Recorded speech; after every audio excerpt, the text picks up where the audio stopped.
بسم الله الرحمن الرحیم. نن زموږ د عربي کا معلم حصہ اول دویم نمبر سبق دی او ضروری اصطلاحات هم شروع کړي. په ضروری اصطلاحاتو کې څه ضروری تقریبا 12 ضروری خبرې وي هغه مې زده کړې. نن به ان شاء الله 13 نمبر په ضروری اصطلاحاتو کې مشدد دی.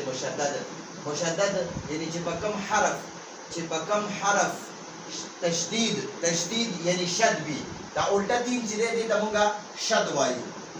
دیتا شد هم وای داسې دا الټه تین چې دی او دیتا تشدید هم وای. نو چې په کوم حرف د پاسه دا شد وي هغې حرف ته مشدد وایي. لکه مثلا اوس ګورئ دا با ده په دې با د پاسه دا شد دی نو پوره دې با ته موږ مشدد وایو ځکه چې په ده باندې شد دی. دا تا ده په دې تا باندې دا شد دی نو د دې شد د وجې نه دې پوره تا ته موږ مشدد وایو. موږ وایو دا تا مشدد ده چې په دې باندې شد دی. ٹھیک شوه؟ نو هغه حرف ته مشدد وایي چې د کوم حرف د پاسه شد وي. لکه محمدون کې دا محمد نه دی په دې کې دا میم چې دی که نه دا میم یو میم پکې دا اولنی دی او یو پکې دا دویم میم دی. اول میم دی بیا حاله بیا بل میم دی نو دا دویم میم چې دی که نه دا پکې مشدد دی. نو دغه پکې ما لیکلي یعنی لکه محمدون کې دویم میم دا مشدد دی. نو چې د کوم حرف اوس ګورئ د میم د پاسه چې شد وي نو موږ وایو دا میم مشدد دی. د نون د پاسه چې شد وي موږ وایو دا نون مشدد دی. نو مشدد هر هغه حرف ته وایي چې د کوم حرف د پاسه شد یا تشدید وي. دې ته موږ شد هم وایو تشدید هم وایو. دا بره چې دا الټه کوم تین غونته دی دې ته موږ شد هم وایو تشدید هم ورته وایو. نو چې د کوم حرف د پاسه د کوم ټکي د پاسه چې دا شد وي هغه پوره ټکي ته موږ مشدد وایو. نو دا با مشدد ده، تا مشدد ده، میم مشدد ده، نون مشدد ده. نو داسې ورپسې ورځه چې څونه اتم حرف باندې شد وي هغې حرف ته به مشدد وایي. 14 نمبر تعریف څه ته وایي؟ یعنی معرفه اسم ته تعریف وایي. معرفه هم ورته وایي تعریف هم ورته وایي. معرفه او تعریف یو شی دی. یعنی کوم اسم چې معرفه وي هغه ته معرفه هم وایي تعریف هم ورته وایي. یا یو نکره عام اسم ته وایي، عام نامعلومه ته وایي. او معرفه معلومه ته وایي، خاص اسم ته وایي، خاص اسم. نو یو نکره یعنی عام اسم نه معرفه یعنی خاص اسم جوړولو ته تعریف وایي. ګورئ ما یې دوه تعریفونه ولیکل. د تعریف مې دوه تعریفونه ولیکل.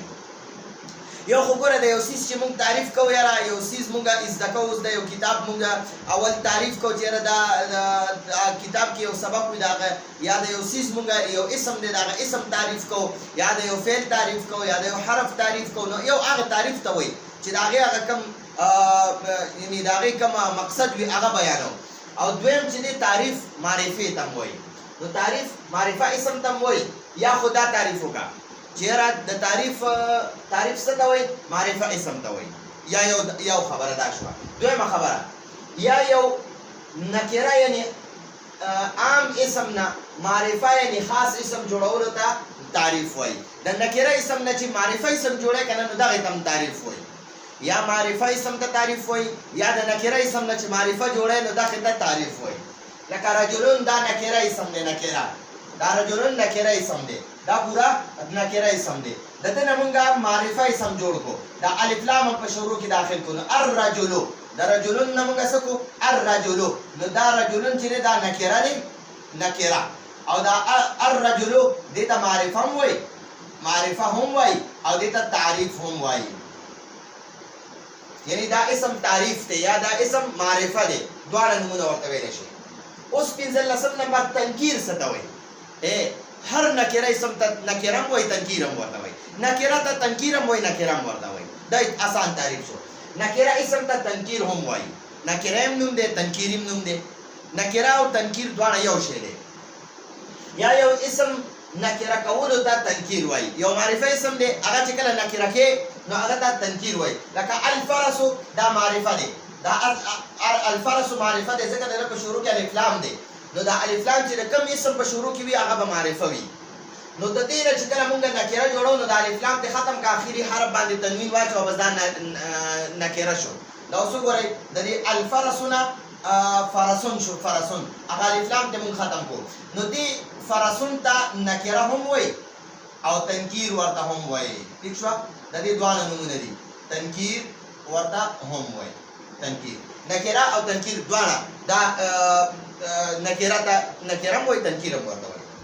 اوس شپاړسم نمبر لام تعریف څه ته وایي؟ لام تعریف تعریف اصل کې معرفت ته وایي. نو معرفي والا لام لام تعریف معرفي والا لام ګورئ لام تعریف دی الف لام دا الف او دا لام چې دی دی الف لام ته لام تعریف وایي. دی الف لام ته لام تعریف وایي چې کله په یو نکره اسم دا الف لام ولګي په یو نکره اسم په شروع کې دا لګي. هر کله چې یو نکره اسم نه معرفه جوړه په شروع کې دا الف لام ولګاو بس دا معرفه شو. نو چې کوم نکره اسم کله چې په یو نکره اسم دا الف لام ولګي نو هغه نکره اسم معرفه شي. نو ځکه دی الف لام ته لام تعریف وایي.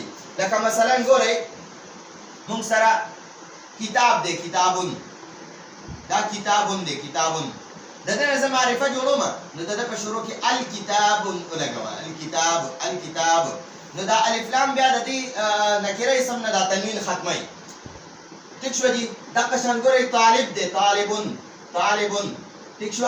اوس د په شروع کې الف لام ولګوا الطالب نو ګورئ دا یو معرفه دی دا الطالب الف لام چې په شروع کې دی او چې کوم په شروع کې الف لام نشته دا نکره دی. نو دا ځکه معرفه دی د په شروع کې دا الف لام دی. نو دی الف لام ته لام تعریف وایي. معرفي والا لام تعریف څه ته وایي؟ معرفه کول والا لام. نو د دې چې کوم نکره اسم وي هغه نه چې موږ معرفه جوړو په شروع کې الف لام ولګوا بس دا معرفه شو. نو دا ته معرفي والا لام وایي. لام تعریف څه ته وایي؟ معرفي والا لام. اوس ګورئ معرف باللام معرف چې دی کنه دا د اسم مفعول صيغه ده د ثلاثي مزید فی ابوابونه. معرف معنی نه معرفه جوړول والا او معرف معنی نه چې معرفه جوړ کړی شوی باللام د لام سره چې یو اسم معرفه شوی نو هغه اسم ته معرف باللام وایي. چې د کم اسم په شروع کې الف لام لګیدلی هغه پورا اسم ته معرف باللام وایي چې یاره دا اسم د الف لام په ذریعہ معرفه شوی دی. معرف معنی چې معرفه شوی دی. معرف معنی سره معرفه شوی باللام لام سره د با معنی سره او لام ته وایي. نو معرف باللام لام سره معرفه شوی لام سره معرفه شوی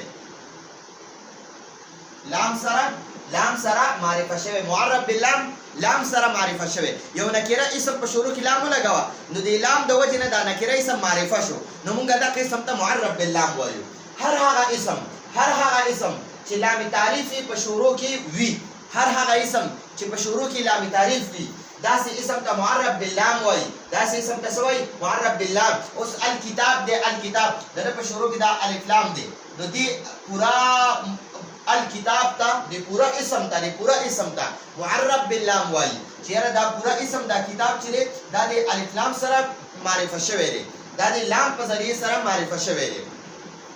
لکه اوس دا الرجل دی دا رجلون چې دی دا یو اسم دی نو د په شروع کې الف لام ولګیدو نو د دې الف لام په ذریعه سره دا معرفه شو نو د پورا اسم ته د پورا الرجل ته معرف باللام وایي چې دا رجلو اسم د لام په ذریعه سره معرفه شوی دی. اصل کې دا لام دی دا لام تعریف چې کنه دا اصل کې لام دی دا معرفي والا حرف چې دا صرف یو لام دی او دا الف ورسره ځکه لګي چې دا لام ساکن وینه ویل کېږي نو د سره بیا موږ دا حمزه لګو. الفرس په دې شروع کې چې دا کوم الف لام دی نو د دې الف لام د وجه نه دا فرس دا معرفه شو نو دې پورا الفرس ته موږ معرف باللام وایو چې دا الفرس د لام په ذریعه سره معرفه شوی دا په دې لام معرفه شوی دی دا لام ته لري که واپس نه کېږي چې لام په ولګي بیا معرفه شي. نو الحجر د په شروع کې دا الف لام ولګیدو د دې الف لام د وجه دی پورا حجر چې دا معرفه شو نو موږ ته وایو الحجر معرف باللام دی. دا الحجر دا معرف باللام دی د په شروع کې الف لام راغلی د دې لام د وجه نه دا الحجر معرفه شو دا لام ته لري که دا واپس نه کېږي حجرون شي بیا الحجر معرفه حجر نکره دا الف لام ته لري که بیا نکره شي نو ځکه ورته معرف باللام وایي چې د په شروع کې الف لام ولګیدو. وحدت څه ته وایي؟ واحد اسم ته وحدت وایي. تسنیه دوو ته وایي او د دوو نه چې زیات شي هغې ته جمع وایي. دا یې ته ساده الفاظو کې بدلته وي. وحدت څه ته وایي؟ واحد اسم ته وحدت هم وایي واحد هم ورته وي، وحدت هم ورته وي، مفرد هم ورته وي. دا قلم ما سره یو دی کنه یو، مونږ ورته یو وایو، او په اردو کې ورته یا عربی کې ورته واحد وای، واحد قلم، واحد قلم. ٹھیک شو؟ او دی واحد ته وحدت هم وای، او دغه واحد ته مونږ مفرد هم وایو. مفرد هم یو ته وای، وحدت هم یو ته وای، او واحد هم یو ته وای. ٹھیک شو؟ نو واحد اسم ته وحدت وای، واحد ورته هم وای، او وحدت ورته هم وای، او مفرد ورته هم وای. لکه رجل چې دی کنه یو سړی، رجل دا یو سړی. نو موږ دا رجل داسې لفظ دی چې دا دې ته وحدت هم وای، دې رجل ته واحد هم وای، دې رجل ته مفرد هم وای. فرس یو فرس اس ته وای، اس ته. نو فرس یو اس، نو دا فرس داسې لفظ دی چې دې لفظ ته وحدت هم وای، واحد هم وای، مفرد هم وای. ٹھیک شو؟ حجر معنی ده یو کاڼی. نو دا حجر داسې لفظ دی چې دته وحدت هم وای، واحد هم وای، مفرد هم وای. ٹھیک شو؟ یو کاڼی. نو موږ ورته پښتو کې یو وایو، او په علمي انداز کې ورته وحدت هم وای، واحد هم ورته وای، مفرد هم ورته وای. ٹھیک شو؟ اوس تسنیه څه ته وایي؟ دوه څیزونو یا کسانو ته تسنیه وایي. دوه قلمان دي، دا ما سره دوه قلمان شو، فرض کړه یو دا قلم دی یو دا، نو دې ته تسنیه وایي. ٹھیک شو؟ نو دوه څیزونو یا دوه کسان، دوه طالبان ما سره ولاړ دي. که هغه طالبان وي، که طالبات وي، که هر څه وي، که مذکر وي، که مؤنث وي. ٹھیک شو؟ نو که دوه څیزونه وي، که دوه طالبان وي وغیره وغیره، دوه استادان وي، دوه عام سړي وي، نو هغې دپاره به مونږ بیا هغې ته مونږ تسنیه وایو. ٹھیک شو؟ او مثنی هم ورته وایي.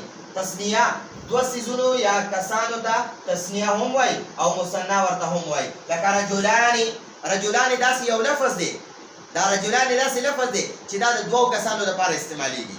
رجلان داسې لفظ دی چې د دوو څیزونو لپاره، دوه سړو لپاره استعمالیږي. رجلان معنا ده دوه سړي، رجل معنا ده دلته کې د رجل معنا ده یو سړی. رجلان داسې یو لفظ دی چې د دې نه دوه سړي معلومیږي. اني اواز شي پکې، نو دا دوه سړي. رجلان دوه سړي، قلمان دوه قلمان، کتابان دوه کتابونه. نو دغه ته تسنیه وایي. ٹھیک شو؟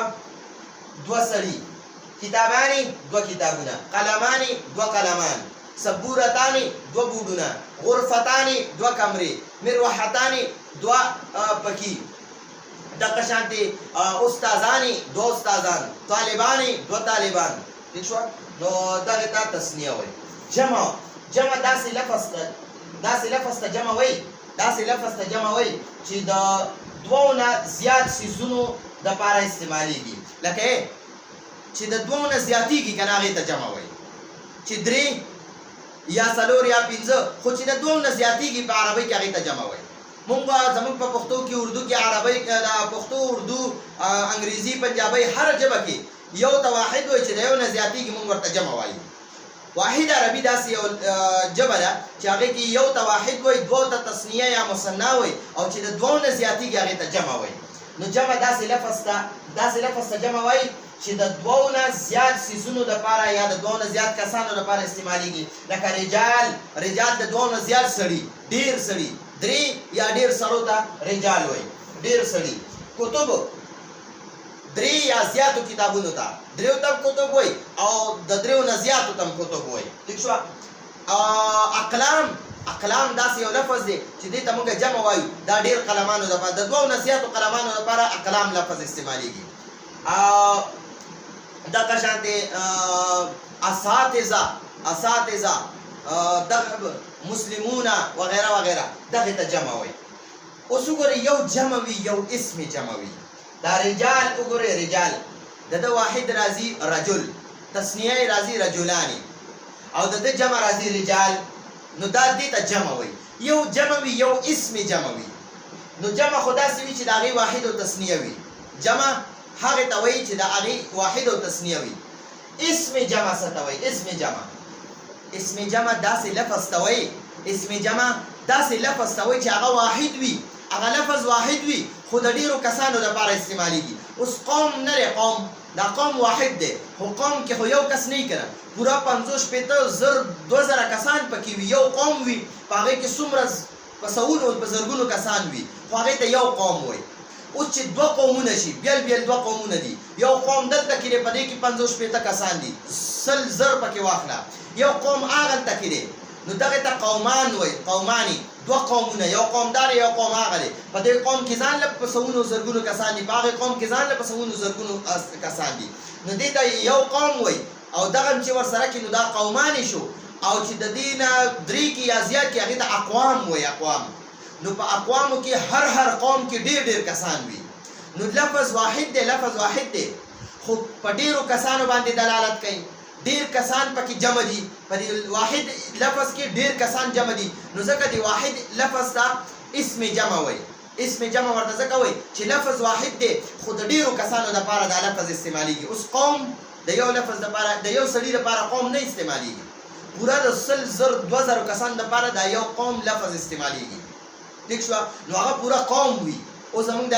غرونو علاقې چې څومره دي په هغې کې خپل قومونه دي حسن خیل دا خپل قوم دی دغه شان دی ورپسې ملک خیل او دین خیل کاکړ قوم هر یو قومونه پکې خپل دي په هر علاقه کې که زموږ پاکستان کې که د پاکستان نه بهر ملکونو کې وي خو په هر ملک کې خپل قومونه دي نو په یو قوم کې په سوونو زرګونو کسان وي نو دا قوم واحد لفظ دی قوم د دې قوم تسنیه جوړیږي اقوام دا قومانی او د دې قوم جمع جوړیږي اقوام ډېر قومونه نو دا قوم واحد لفظ دی ٹھیک شو خدا د ډېرو کسانو لپاره دا یو قوم لفظ استعمالیږي نو دې قوم ته اسم جمع وایي چې دا خو دا لفظ واحد دی خو د جمع کسانو د ډېرو کسانو لپاره استعمالیږي نو ځکه ورته اسم جمع وایي دغه شان اوس یو رهتون دی رهتون پوره ګروپ دپاره پوره جماعت دپاره استعمالیږي رهتون دا یو لفظ دی واحد لفظ دی او د دوه ډلې چې وي نو هغې ته رهطان وایي رهطان او نو دغه رهتون چې دی دا واحد اسم دی خو د ډېرو کسانو لپاره استعمالیږي نو دې ته مونږ اسم جمع وایو نو اسم جمع داسې اسم ته وایي اسم جمع داسې لفظ ته وایي چې لفظ واحد وي خو د ډېرو خلکو لپاره استعمالیږي نو دغه لفظ ته مونږ اسم جمع وایو چې لفظ واحد وي او د ډېرو کسانو لپاره کم لفظ استعمالیږي نو دغه لفظ ته اسم جمع وایي چې لفظ واحد وي او د ډېرو کسانو لپاره استعمالیږي نو دغه لفظ ته اسم جمع وایي ٹھیک شو اسم جمع داسې لفظ ته وایي اسم جمع داسې لفظ ته وایي چې لفظ یو وي لفظ واحد وي یو وي یعنی مفرد وي خو دا لفظ د پوره جماعت یعنی یو ګروپ یا ډلې دپاره استعمالیږي لکه قوم پوره قوم دا پوره قوم دی رهتون یو ګروپ یا جماعت نو دا زمونږ د عربي کا معلم ضروري اصطلاحاتو اول پکې مشدد پیژنو بیا تعریف پیژنو تنکیر مو پیژنو لام تعریف معرب باللام وحدت تثنیه جمع اسم جمع نو دا زمونږ د نن ورځې درس راتلونکي درس پورې اجازه غواړو هذا هو المرام والله اعلم بحقيقته